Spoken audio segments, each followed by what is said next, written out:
ഒരുപാട് നമുക്ക് സ്ട്രെസ്സൊക്കെ കയറുമ്പോൾ ഒരു സോളോ ട്രിപ്പൊക്കെ ആവാം. രാവിലെ 3:45 ഞാൻ ഷൊർണൂർ എത്തിയിട്ടുള്ളത് അങ്ങനത്തെ ഒരു യാത്രയ്ക്കാണ്. ചെന്നൈയിലേക്ക് ആദ്യമായിട്ട് ഒറ്റയ്ക്കൊരു ട്രിപ്പ് പോവുകയാണ്. ഇതുവരെ ഞാൻ പോയിട്ടില്ല. തമിഴ്നാട് പല സ്ഥലങ്ങളിലും പോയിട്ടുണ്ടെങ്കിലും ആദ്യമായിട്ടാണ് ചെന്നൈയിലേക്ക് ഞാൻ ഫസ്റ്റ് ടൈം ഒരു സോളോ ട്രിപ്പ് പോവുകയാണ്. എല്ലാവരും കൂടെ കൂടിക്കോളൂ. ട്രിപ്പിൻ്റെ ഡീറ്റെയിൽസ് ഞാൻ വഴി അപ്ഡേറ്റ് ചെയ്യാം. വീഡിയോ ആദ്യമായി കാണുന്നവർക്ക് പരിചയപ്പെടുത്താം, ഞാൻ വിഷ്ണു. ഇന്ന് നമ്മൾ പോകുന്നത് വെസ്റ്റ് കോസ്റ്റ് എക്സ്പ്രസ്സിലാണ്. 375 രൂപയാണ് സ്ലീപ്പറിൽ ഞാൻ ബുക്ക് ചെയ്ത ടിക്കറ്റ്. 195 രൂപയാണ് സെക്കൻഡ് ക്ലാസ്. നമ്മുടെ ട്രെയിൻ വന്നിട്ടുണ്ട്. നേരെ കയറി ഒറ്റ ഉറക്കമാണ്.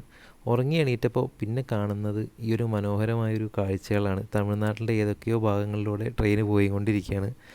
ചില സ്ഥലങ്ങളിൽ നല്ല മനോഹരമായ കൃഷിയിടങ്ങളും തെങ്ങും തോപ്പൊക്കെ കാണാനുണ്ട്. എന്തായാലും കൃഷിയുടെ കാര്യത്തിൽ തമിഴ്നാട് നമ്മുടെ കേരളത്തിനെക്കാട്ടിലും ഒരുപടി മുന്നിൽ തന്നെയാണ്. പിന്നെ ഇതുപോലെ മനോഹരമായ കോടമഞ്ഞൊക്കെ കാത്തു നിന്നപ്പോഴാണ് ഇഡ്ഡലി ആയിട്ട് വന്നത്. ഒരു സെറ്റ് ഇഡ്ഡലിക്ക് 50 രൂപയാണ്, ഒരു വടയടക്കം. മോശമില്ല എന്ന് പറയാം. ട്രെയിനിലെ ഫുഡ് പിന്നെ പറയേണ്ട ആവശ്യമില്ലല്ലോ. അപ്പോൾ അടുത്തൊരു വീഡിയോയിൽ കാണുന്നവരെ എല്ലാവർക്കും ബൈ ഫ്രം വിഷ്ണു.